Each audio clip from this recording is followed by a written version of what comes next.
আজকে প্রথমবার কোনো একটা ভিডিও দেখে আমার জামাইরে অনেক বেশি খেতে ইচ্ছা করে, আর তারপর দেখে তো আমাকে দেখাইছিল যে এই ভিডিওটা তার নাকি অনেক বেশি ভালো লাগছে। তো আমিও দেখছিলাম একবার, তো দেখে সেই মোতাবেক আজকে আমি রান্না করব। জানি না কেমন হবে, জামাইয়ের মন মতন হবে কিনা, তারপরও চেষ্টা করতেছিলাম তাকে সারপ্রাইজ দেওয়ার জন্য আজকে। তো আসসালামু আলাইকুম এভরিওয়ান, কেমন আছেন সবাই? তো রান্না করার আগে আমি সবকিছু এই জায়গায় একটা বাটিতে করে উঠাই নিছিলাম। আর আজকে কাঁচামরিচের যে পাকা মরিচ গুলা থাকে ওইগুলা আজকে সরাসরি বেটে তারপরে রান্না করব। তো ওই জায়গায় যেভাবে দেখাইছিল আমি সবকিছু নিয়ে নিছি পরিমাণ মতন। গরম মশলা, কাঁচামরিচ, রসুন, পেঁয়াজ সবকিছু বেটে নিয়েছি। আর আদা যেহেতু বাটাই ছিল তাই আমি আদাটা একটু নিয়ে নিলাম। তো এই জায়গায় পরিমাণ মতন লবণ আর হলুদ দিয়ে দিছি। আর আমি ভুল করে যে মরিচের গুঁড়াটা দিয়ে দিছিলাম, তাও অল্প পড়ছে, ভাগ্যিস বেশি পড়ে নাই। তো সবকিছু বাইটে ঘষে নেওয়ার পরে এখন হচ্ছে সবকিছু মাখাই নিব। তো এই জায়গায় আমার একটু ভুল হয়েছিল, তো ভুলটা আমি পরে বলতেছি আপনাদেরকে। তো এই জায়গায় আমি সবকিছু মাখাই নিছিলাম। আর এই মাংসটুকু রাখছিলাম হচ্ছে জিমের জন্য। জিমেকে মাঝে মধ্যে আমি একটু খিচুড়ি রান্না করে খাওয়াই অল্প করে, তাই সেদিন মুরগি আনছিল সে জায়গা থেকে রাখছিলাম। তো ভাবলাম আজকে সেই দিতে জামাইকে এটা রান্না করে সারপ্রাইজ দিব, আর সে সেই দিতেই খাইতে চাইছিল। তো যাই হোক, আমি এই জায়গায় সবকিছু কিন্তু ভালো করে মাখাই নিচ্ছিলাম। তো এই জায়গায় কিন্তু মাংসটা একটু থেতো করে নিলে বেশি ভালো হতো। তো আমার যেহেতু মনে ছিল না, একবারই যেহেতু দেখছিলাম ফোনে, শিল্পাটাতেই কিন্তু মাখাইতে হবে, আর সাথে একটু মাংসগুলো পুতা দিয়ে একটু শেষে নিলে কিন্তু আরো বেশি মজা লাগবে খাইতে।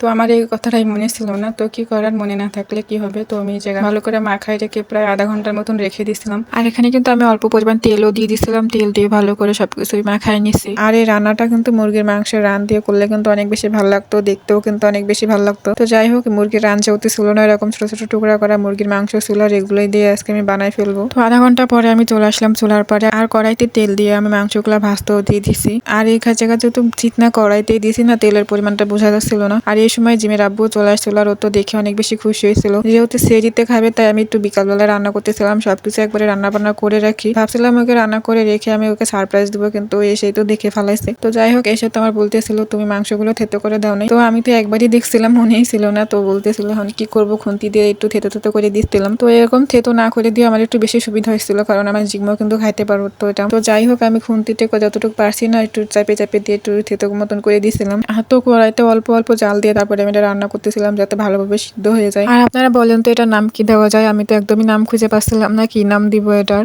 তো বারবারই তো আমি বলতেছিলাম মাংস ভাজা। তো আপনারা যদি নাম পছন্দ করে থাকেন অবশ্যই জানাবেন যে এই রান্নাটার নাম কি দেওয়া যায়। আমি যেহেতু একবারই দেখছিলাম তাই বুঝতে পারতেছিলাম না কি নাম দিয়ে, তো আমি বারবারই বলতেছিলাম মাংস ভাজা। তো যাই হোক, আমার চুলাতে কিন্তু একদমই জাল তুলতেছিল না, অল্প অল্প জাল দিয়ে তারপরে রান্না করে নিয়েছিলাম যাতে ভালোভাবে সিদ্ধ হয় ভিতরে। আর আমরা বাচ্চার মায়েরা কিন্তু সবসময় চাই আমরা যা খাই তাও কিন্তু আমার বাচ্চারা খেতে চায়নি, বাচ্চাকে রেখে একদমই খেতে ইচ্ছা করে না। তো আমার কিন্তু থেতো না করে দিয়ে একটু বেশি ভালো হয়েছিল, কারণ এর ভিতরের মাংসটুকু আমার জিমকেও খাওয়াতে পারবো। শুধু কি আমরা খাবো, আমার জিমকেও তো খাওয়াতে হবে নাকি। তো যাই হোক, আপনারা চাইলে কিন্তু মাংসটা শিলপাটাতে করে থেতো করে নিলে কিন্তু খেতে আরো অনেক বেশি ভালো লাগবে। আর আমি অল্প অল্প জাল দিয়ে এটা রান্না করে নিয়েছিলাম, দেখেন দেখতে কতটা ইয়ামি লাগতেছিল। আর গরম ভাতের সাথে খেতে কিন্তু অনেক বেশি মজা হয়েছিল। তো যাই হোক, সবাই ভালো থাকবেন, সুস্থ থাকবেন। আর আজকে ছোট ভিডিওটা এখানে শেষ করছি। আল্লাহ হাফেজ।